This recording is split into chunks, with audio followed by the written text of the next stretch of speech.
Oh, sino yan? Pre, ako to. Oh, pre, napadalo ka. Anong oras na? Wala pre, magkaaway na naman kami eh. Parehas pala tayo eh. Oh, eto. Shot ka muna. Cheers! Ano ba nangyari? Ewan ko ba pre, lagi na lang mainit ulo niya eh. Sa bagay, babae nga naman. Nagagalit ng walang dahilan. Abnormal eh no? Oo nga eh. Kwento ka naman, paano ba nagsimula? Ganito kasi yun eh. Eto na naman, galit na naman, nakakunot na naman ang kilay mo. Di ko na alam kung saan ko pa ilulugar itong sarili ko. Ayaw mo ako lumapit, ngunit ayaw mo rin naman ako lumayo. Di ko maintindihan kung bakit ba lagi ka na lang sa akin tinutoyo. Ano ba naman kasing dahilan mo? Bakit ba ang init ng ulo? Lagi kang nag-iinarte sa tuwing ako'y palagi sumusuyo.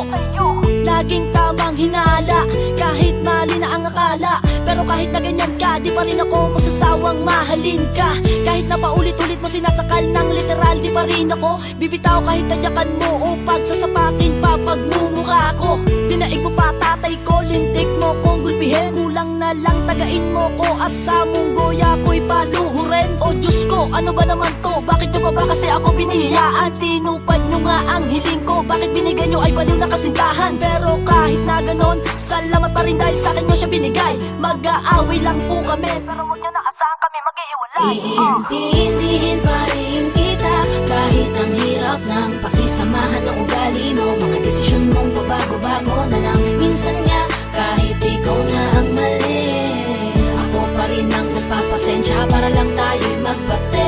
Kahit nga ako'y lagi mong inaaway, hindi sumagi sa isipan kong sa'yo'y humiwalay. Eto ang tatandaan mo, walang susuko, mag-aaway lang tayo. Kahit na palagi ka na lamang galit na hindi ko na alam kung anong dahilan mo. Madalas ka na nagsusungit at para bang araw-araw ay kabuwanan mo. Di kumpleto ang isang linggo nang walang pagtatalo dito mo ako si nanay. Bawat utos-kutos pag hindi ko nasunod, dinaig mo pa si nanay. Talagang grabe ka, di ko na talaga alam ang nangyayari sa'yo. Lagi ka na lang tamang hinala, aminin mo nga ikaw ay nagbabato. Sa bawat kilos ko kasi ay hindi na ako tumama sa iyong paningin. Minsan nga napipikon na ako at talaga namang gusto na kitang sapukin. Purutin ng nail cutter sa magkabila ang panga. Pero syempre joke lang yon, di ko gagawin. Alam mo naman diba kasi mahal kita. Ganyan ka na talaga, alam ko naman wala kang plano magbago. Magtatapo ka rin sa tuwing nakikita mong nagtatampo na ako. O Diyos ko,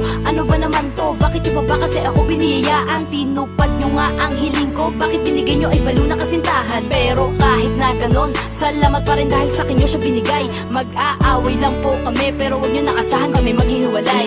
Iintindihin pa rin kita kahit ang hirap ng pakisamahan ng ugali mo. Mga desisyon mong pabago-bago na lang. Minsan nga kahit ikaw na ang mali, ako pa rin ang nagpapasensya para lang tayo'y magbate.